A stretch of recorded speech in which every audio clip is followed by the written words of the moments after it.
Shashi health care में आप सभी का स्वागत है। आज मैं आपके सामने एक घरेलू नुस्खा लेके आई हूँ।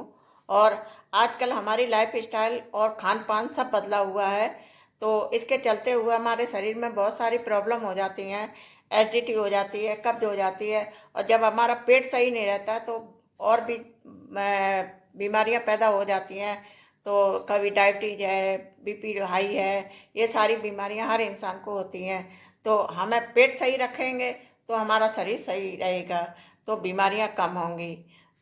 तो उनसे बचने के लिए कुछ तो हमें ऐसा करना चाहिए जो हम स्वस्थ रहें।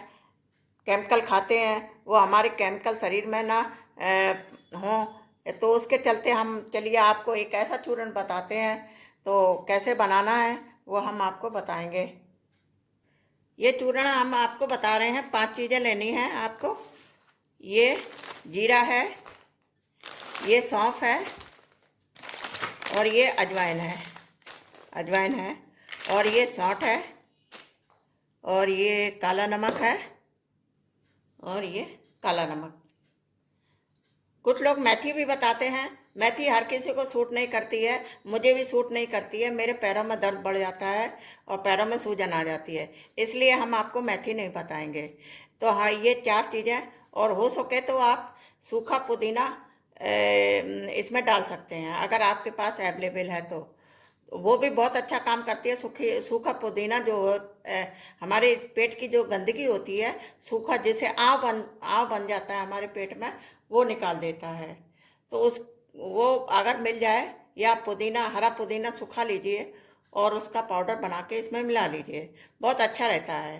तो वो तो गजब का ही रिजल्ट देता है। अब हम आपको ये बताएंगे कितना कितना लेना है, क्योंकि आपको जितना बनाना है जिस हिसाब से, उस हिसाब से बना लीजिए। जैसे आपको थोड़ा मतलब करीब 200 ग्राम के लगभग बनाना है, तो आप बना लीजिए। सारी चीज़ें बराबर मात्रा में लेनी है। अब हम एक नाप ले लेते हैं, जैसे कोई कटोरी हो छोटी, हमने एक ये डिब्बी ले ली है, तो डिब्बी से भर के हम ये बराबर ये इस तरह डाल देंगे। ये हमने अजवाइन डाली है, ये हम सौंफ, एक डिब्बी ये सौंफ डाल देते हैं, और फिर एक डिब्बी जीरा, ये जीरा हो गया, एक डिब्बी जीरा। और सौंठ को अलग कूट के पीसना पड़ेगा, क्योंकि इसके साथ में नहीं पीसेगा। इसको हम ईमान दस्ता में कूटेंगे, फिर हम इसका चूर्ण अलग से बनाएंगे। तो इतनी ही डिब्बी, मतलब इसके जितना ये डाला है उसी का 1 भाग ये सौंठ डालनी है। और नमक आपको 1 चम्मच डालना है, ज़्यादा मतलब इतना नहीं डालना है। नमक आपको 1 ही चम्मच डालना है, 1 या उससे कम। नमक ज़्यादा हो जाएगा, इतना डालेंगे तो बहुत ज़्यादा हो जाएगा। अब इन चीज़ों को हमें थोड़ा सा हल्का सा रोस्ट कर लेना है। ये सारी चीज़ें इस तरह मिला के, और अगर आपके पास ओवन है तो ओवन में भून लीजिए, या थोड़ा कढ़ाई में डाल के रोस्ट कर लीजिए। बहुत ज़्यादा काला नहीं करना है, बस हल्का सा गर्म करना है, नमी ताकि निकल जाए। इसके बाद ये चूर्ण आप डिब्बे में, एयर टाइट डिब्बे में भर के रख लीजिए। और अभी हम पीसेंगे इसको, तब हम आपको बताएंगे। ये हमने कढ़ाई ले ली है और इसमें गैस जला दी, इसमें हम ये डाल देते हैं और इसको रोस्ट कर लेंगे।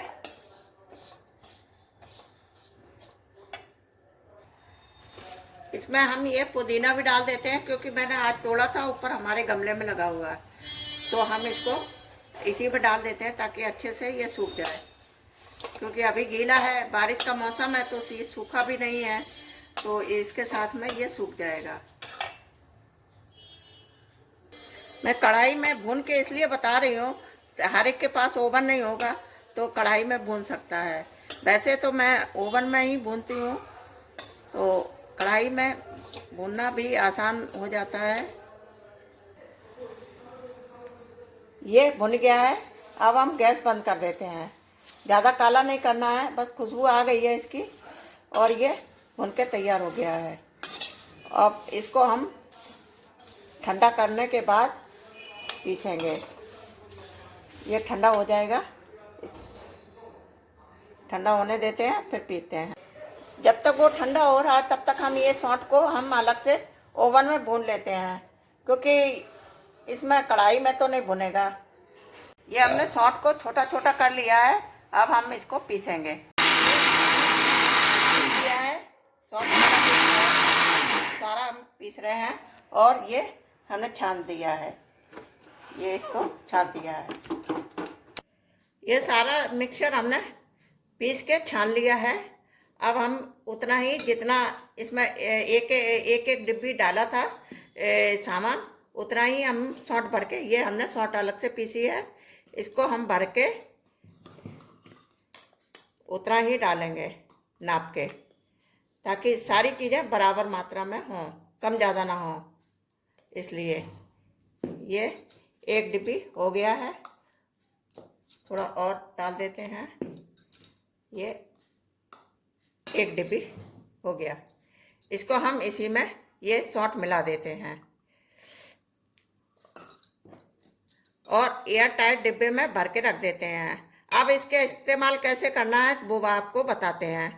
इसको आधी चम्मच सुबह, आधी चम्मच शाम के, खाना खाने से पहले 1 घंटा पहले खा लीजिए, या खाना खाने के आधा और या 1 घंटे बाद खाइए। मतलब खाना खा के तुरंत मत खाइए, या तो आप पहले खा लीजिए, 1 घंटा पहले खा लीजिए, या खाना खाने के 1 घंटे बाद इसको खाइए, तो आपकी सारी पेट की तकलीफ़ें दूर हो जाएंगी। लेकिन जल्दी ठीक नहीं होगी, समय लगेगा, मतलब 1-2 महीने आपको खाना पड़ेगा। अगर आपको एसिडिटी की प्रॉब्लम, पेट की प्रॉब्लम ज़्यादा है, तो आपको 1 से 2 महीने लग सकता है, क्योंकि ये जड़ से आपका जाएगा, और लेकिन टाइम लगेगा, सब्र रखना पड़ेगा, और आप खान पान में बदलाव करना पड़ेगा। सादा भोजन करिए, और किसी ऑयली चीज़ें मत खाइए। समोसा वगैरह हैं, ये चीज़ें कम कर दीजिए। बाज़ार की चीज़ें बिल्कुल ना खाइए। समोसा खाना है घर पर बनवा कर आप खाइए। तो अच्छी हरी सब्जियां खाइए, आप स्वस्थ रहेंगे। और बने रहिए हमारे चैनल पे, और हमारा चैनल आपने सब्सक्राइब नहीं किया है तो सब्सक्राइब कर दीजिए। और नमस्ते, धन्यवाद।